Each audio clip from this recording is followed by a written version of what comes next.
Hola queridos estudiantes, espero que se encuentren muy bien y podamos iniciar con mucho ánimo esta nueva semana de aprendizaje. Les quiero recordar que todos los contenidos que estamos viendo están relacionados a lo que es la prueba de transición universitaria y vamos a fortalecer los contenidos como si no lo hubiésemos visto nunca, como que fuera la primera vez que lo vamos a conocer. En esta cápsula vamos a hablar del sistema endocrino, sus componentes y, si bien lo vimos en segundo medio, vamos a ir retomando ideas que quizás quedaron en el aire y no se entendieron en su momento, o simplemente repasarlo de forma concisa y precisa. El objetivo entonces va a ser comprender los componentes y funciones del sistema endocrino y la acción hormonal. ¿Qué es lo que es el sistema endocrino? Tenemos que partir por esta base para poder entender todo el resto de la diapositiva. El sistema endocrino es un sistema que está formado por órganos que se encuentran en distintas partes del cuerpo, que no son un conducto o que no están conectadas entre sí, sino que van a utilizar la sangre como medio de unión. Estos órganos especiales van a ser las glándulas, las cuales van a segregar hormonas que permiten llevar mensajes y generar efectos en células específicas conocidas como célula diana. Principalmente vamos a tener las siguientes glándulas en nuestro cuerpo: el hipotálamo, la glándula pituitaria o hipófisis, las glándulas tiroides, paratiroides, suprarrenal, páncreas, las gónadas, que en el caso de los hombres sería el testículo, y en el caso de la mujer el ovario. ¿Cómo se relacionan estos componentes? Vamos a tener, primero que nada, que la glándula va a tener la capacidad de generar una hormona o un mensajero químico y una secreción, que son productos que ayudan de forma física al cuerpo, pero que no necesariamente tienen una señal química. Por ejemplo, el sudor, la saliva, son secreciones, porque si bien actúan en algunos procesos, pero no viajan por la sangre, sino que se vierten en lugares específicos. En cambio, las hormonas, al ser mensajeros químicos, tienen que viajar sí o sí por la sangre.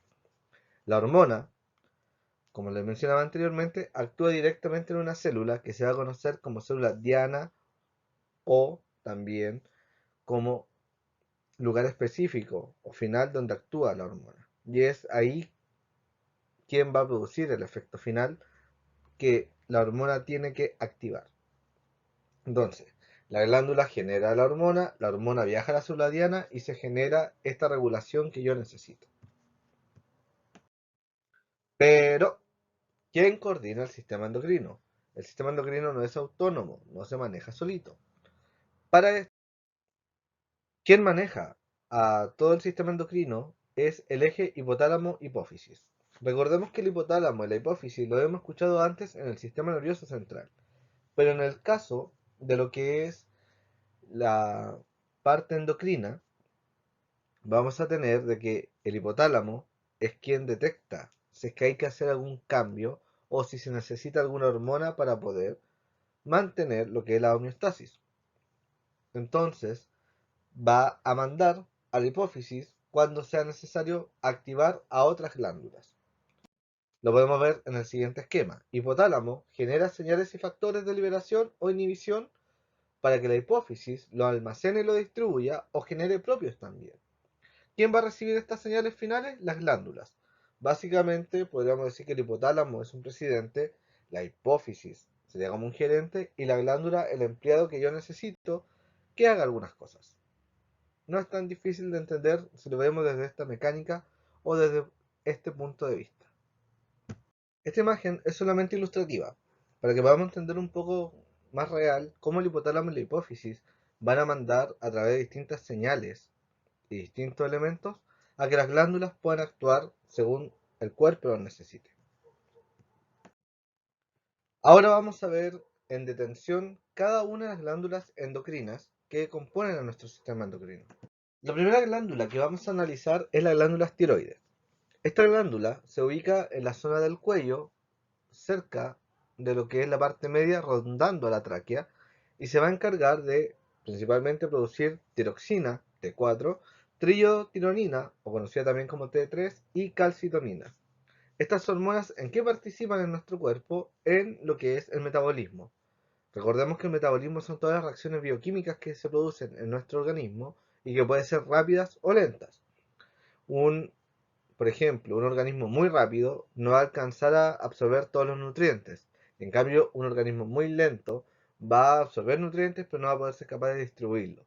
Por eso la tiroxina y la triotironina ayudan a que se nivele esta acción metabólica.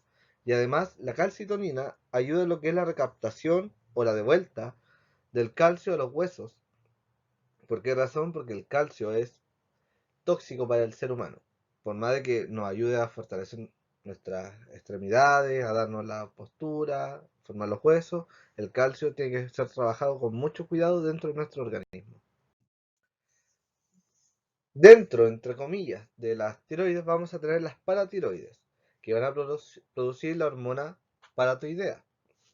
Esta hormona, a diferencia de la tiroides que se encargaba de devolver el calcio, se va a encargar de lo que se conoce como remodelamiento de los huesos.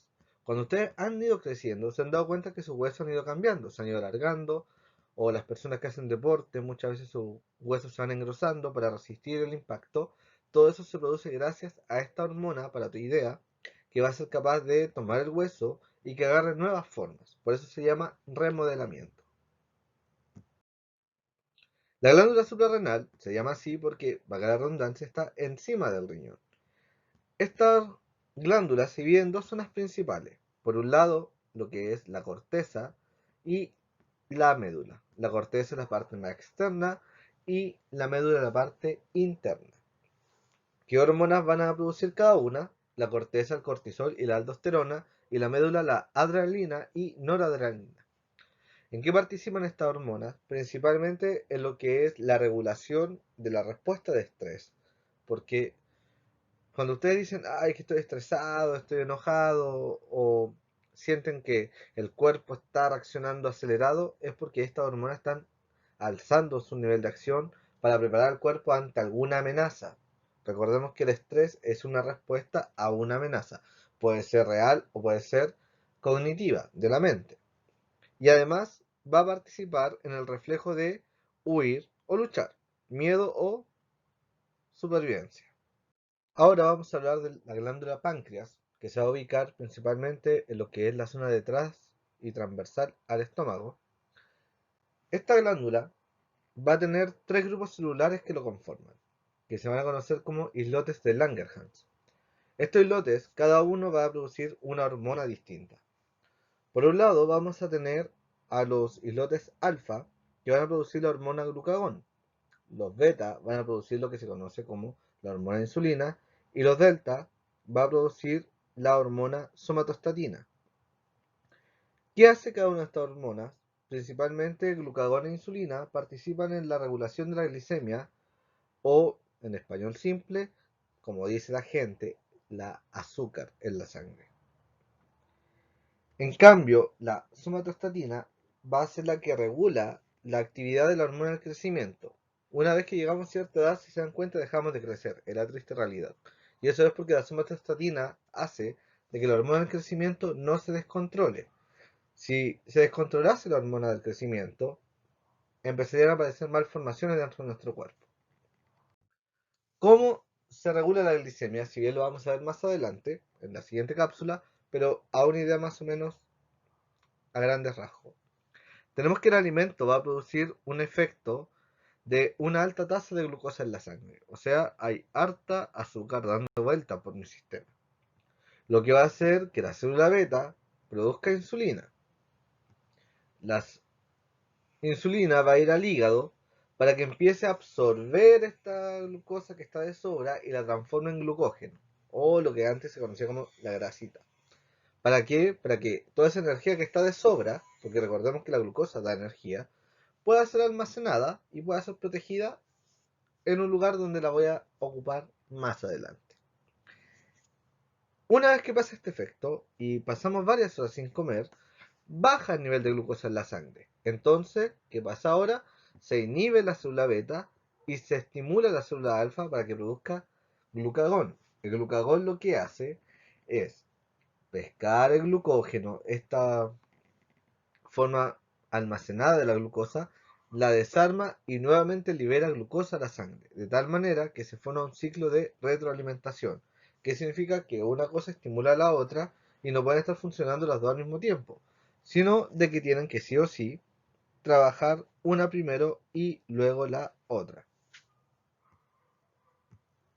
Ahora bien, vamos a analizar las dos últimas glándulas que nos quedan, que corresponden a las gónadas. En el caso masculino corresponde al testículo. ¿Qué es lo que hace el testículo? Va a producir lo que es la testosterona. Esta hormona va a participar en la regulación de los distintos cambios que sufre el cuerpo de un adolescente y principalmente va a mantener en la etapa adulta las características secundarias. ¿Cuáles son estos cambios? El cambio de la voz, la cantidad de vello corporal, vello facial, el tamaño y maduración de los genitales, etc. Esta hormona, si bien mantiene estas características secundarias, no es capaz de cambiar las características primarias sexuales, que son los genitales en su forma. Por esta razón, las personas trans, por lo general, al tomar hormonas y al transitar de un cuerpo femenino a un cuerpo masculino, su contextura corporal, lo que es el tamaño de los huesos, el tamaño de los músculos, la cantidad de vello facial, cambia.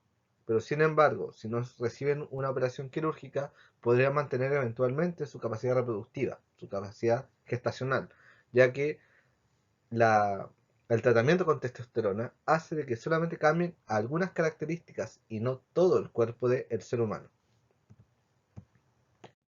El caso del ovario es una glándula un poco más compleja que el testículo por la sencilla razón de que genera dos hormonas. Por un lado tenemos el estrógeno, que participa generalmente en lo que es la mantención y los cambios que hace el cuerpo femenino durante la adolescencia y la pubertad y mantiene estos cambios en la edad adulta, muy similar a lo que hace la testosterona y también la progesterona, que es la segunda hormona que genera el ovario y es el responsable final de llevar a cabo lo que conocemos como ciclo menstrual, donde el cuerpo de la mujer se prepara, el cuerpo femenino se prepara para poder gestacionar. A diferencia, volviendo a tomar la idea de las personas trans, una persona trans que toma estrógeno y progesterona va a ver que su corporalidad cambia un poco, sus rasgos se vuelven un poco más finos, un poco menos de vello, pero lo que no va a cambiar, porque ya se desarrollaron, son las cuerdas vocales. Por eso se recomienda que cualquier transición, ya sea de masculino a femenino o femenino a masculino, se haga antes de iniciar la adolescencia o durante la adolescencia para que el efecto final de las hormonas, tanto testosterona, estrógeno y progesterona, no vea afectado lo que la persona quiere representar en el exterior.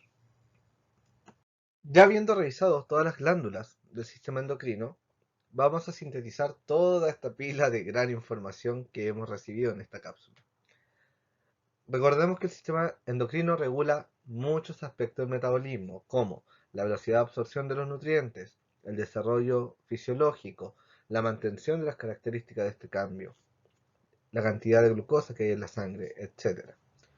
Una hormona siempre la vamos a entender como un mensajero químico. En su diccionario debe aparecer sí o sí lo siguiente: hormona, mensajero químico. Esta idea ya los tiene que acompañar toda su vida. Las glándulas pueden ser endocrinas cuando generan hormonas o exocrinas cuando generan secreciones que no funcionan como un mensajero químico. Y las hormonas van a estimular a ciertas células u órganos para que realicen acciones específicas. La hormona no es la que hace el efecto, sino que finalmente es solamente un aviso para que la célula pueda hacer ese efecto. ¿Ya? Eso es como la grandes ideas. ¿Qué actividad van a realizar? Van a buscar un esquema del sistema endocrino señalando qué van a hacer cada una de estas glándulas. Este esquema deben enviarlo ya sea a Classroom o por correo al que ya hemos trabajado, que es biojjlb2020@gmail.com, y este puede ser en formato Word o foto si lo hacen en su cuaderno. Gracias por su atención y nos vemos en la próxima clase.